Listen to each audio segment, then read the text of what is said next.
Hi viewers, welcome to this channel. So చాలా మంది students వచ్చేసరికి అడుగుతా ఉన్న ప్రశ్న అండి, ఇప్పుడు కొత్త వైరస్ వచ్చింది, దేశం మొత్తం కూడా కేసెస్ అనేవి ఇంక్రీజ్ అవుతున్నాయి. సో అది ఇక డేంజర్ కాదో పక్కన పెట్టినట్టయితే హైదరాబాద్లో కూడా కేసులు పెరుగుతున్నాయి అంటున్నారు.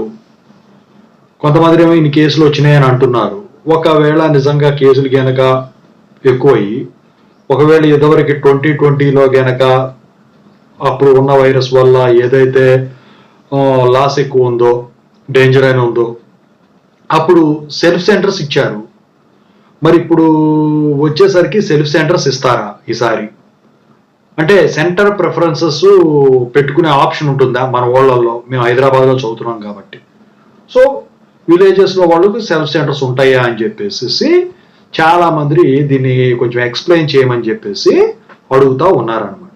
సో జనరల్గా 2020 అప్పుడు మీరు నాకు తెలిసి 10th ఇంటర్లోనో ఉండుంటారు నాకు తెలిసి. ఇప్పుడు థర్డ్ ఇయర్ అయినా ఎవరైనా కానీ.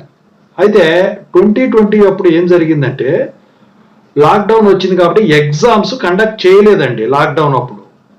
ఇప్పుడు మొన్న చెప్పాను అకాడమిక్ క్యాలెండర్ లేట్ అవడానికి కారణం అదే అని చెప్పేసి. అయితే థర్డ్ వేవో ఏమో సెకండ్ వేవో అయిన తర్వాత వీళ్ళు ఏం చేశారంటే, అప్పుడు ఎగ్జామ్స్ అసలు ఆన్లైన్లో పెడదాం అనుకున్నారు. దానికోసం సెపరేట్ యాప్ ఐఐటి వాళ్ళు తయారు చేసింది, అవన్నీ కెమెరా ముందు కూర్చున్నదంతా చేద్దాం అనుకున్నారు. కానీ కుదరలా. దానివల్ల డిసడ్వాంటేజ్ అయితే ప్రైవేట్ యూనివర్సిటీస్ పెట్టుకున్నాయి. అయితే వీళ్ళు ఏం చేశారు, ఎగ్జామ్స్ ఈ లాక్డౌన్ తీవ్రత సెకండ్ వేవ్ అయిన తర్వాత ఎప్పుడైతే తగ్గిందో అప్పుడు వీళ్ళు పెట్టడం మొదలెట్టారు. సో పెట్టినప్పుడు స్టూడెంట్స్ కరోనాతో కూడా వచ్చి రాసిన వాళ్ళు ఉన్నారు. అప్పుడు వైరస్తో ఫేస్ చేసిన వాళ్ళు, జ్వరాలతో వచ్చిన వాళ్ళు, వీళ్ళందరూ కూడా.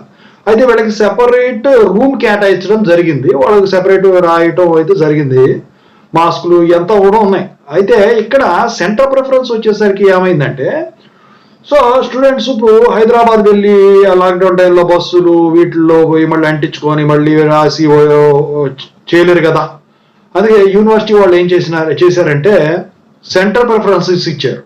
అంటే ఇప్పుడు వీళ్ళు పలానా సెంటర్లో ఎగ్జామ్ రాయాలని చెప్పేసి ఆప్ట్ చేసుకుంటారు, కొన్ని ఆప్షన్స్ ఇచ్చుకుంటారు. ఆ సెంటర్లో కనుక ఖాళీ ఉందనుకోండి, ఆ ఎగ్జామ్ అక్కడ వేస్తారు. లేకపోతే దానికి ఆపోజిట్లో కాలేజ్ ఉంటే ఆ కాలేజీలో వేస్తారు. కొన్ని చోట్ల ఏంటంటే అక్కడ ఆ జోన్లో ఉన్న కాలేజీ లేకపోతే కొంచెం దూరం వేసేవాళ్ళు. వేస్తే వీళ్ళు రిక్వెస్ట్ పెట్టుకొని మళ్ళీ అక్కడికే వేసుకున్నాడు. ఎందుకంటే హైదరాబాద్ వెళ్ళి రాసిన ఒకటే ఇదేనా. అయితే ఇక్కడ ఏంటంటే, ఒకవేళ సెంటర్ ప్రిఫరెన్స్ కనుక మీరు కనుక ఆప్ట్ చేయకపోతే మీకు పేరెంట్ కాలేజ్, అంటే మీరు ఎక్కడైతే కాలేజ్ చదువుతున్నారో ఆ కాలేజీలోనే మీరు ఎగ్జామ్ రాయాల్సి ఉంటుంది. అంటే సెల్ఫ్ సెంటర్ అనేది ఉంటుందన్నమాట.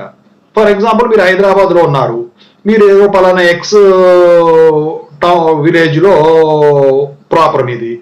అయితే మీరు సెంటర్ ప్రిఫరెన్స్లో ఎక్స్ విలేజ్లో ఉన్న కాలేజీలో పెట్టుకున్నారు, అక్కడ ఇస్తారు. ఫస్ట్ ఏదైతే ప్రిఫరెన్స్ పెట్టారో మీరు అక్కడ ఇస్తారు.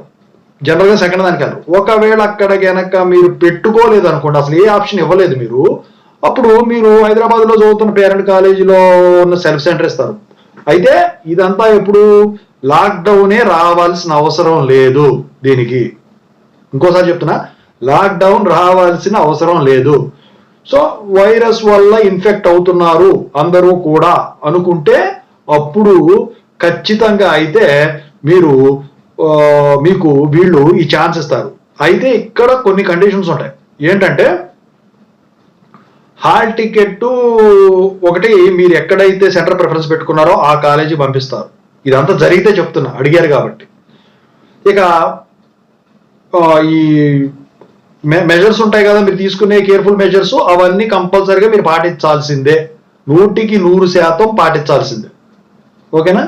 సో ఇవన్నీ చేయాలి. అయితే ఇక్కడ ఏంటంటే వచ్చింది, ఈ ఆన్లైన్ క్లాసెస్ వల్ల అప్పుడు దెబ్బైంది. కానీ ఆన్లైన్ క్లాసెస్ లేకపోతే ఈ ప్రాబ్లం అయితే ఉండదు. నాకు తెలిసి ఏం జరగవు నాకు తెలుసు. కానీ ఇక ఎప్పుడు ఇదంతా తెలుస్తుంది అంటే ఇక ఏప్రిల్ జూన్ ఇదే, పోయినసారి అదే కాబట్టి ఇక అప్పటికేమన్నా.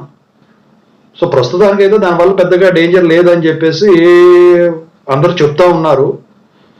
సో అప్పుడు అలాగే చెప్పారు అన్నారులే. కానీ అప్పుడు జనవరిలోనే వచ్చినాయి, కానీ అంత పెద్ద తీవ్ర స్థాయిలో లేదు. ఓకేనా? సో చూద్దాం ఏమవుతుంది. ప్రస్తుతానికి అయితే చిన్నపిల్లలే ఎఫెక్ట్ అవుతున్నారు దానివల్ల, వృద్ధులను వీళ్ళు. సో ఇక మొత్తానికైతే సెంటర్ ప్రిఫరెన్స్ సంబంధించిన అప్డేట్ కానీ, సెల్ఫ్ సెంటర్ సంబంధించిన కానీ నాకు తెలిసి ఇదండి. అది కూడా లాక్డౌన్ జరగాల్సిన అవసరం లేదు. ఓకేనా, లాక్డౌన్ అయిపోయిన తర్వాత కదా పోయినసారి ఎగ్జామ్స్ పెట్టింది. ఓకేనా, సో ఇంతవరకు ఈ ఛానల్ సబ్స్క్రైబ్ చేసుకున్న వాళ్ళు ఖచ్చితంగా ఇది అది కూడా సబ్స్క్రైబ్ చేసుకోండి, ఇందులో వస్తాయి. ఈ వీడియోని ఖచ్చితంగా లైక్ చేసి షేర్ చేయండి. ఇక మీకు డౌట్స్ ఉంటే కాల్ మీ 4 యాప్ ఐడీస్ వచ్చారు డిస్క్రిప్షన్, వాట్సాప్, టెలిగ్రామ్, ఇన్స్టాగ్రామ్లో షేర్ చేసి నా గ్రూప్స్లో జాయిన్ అయ్యి ఖచ్చితంగా కాల్ చేయండి.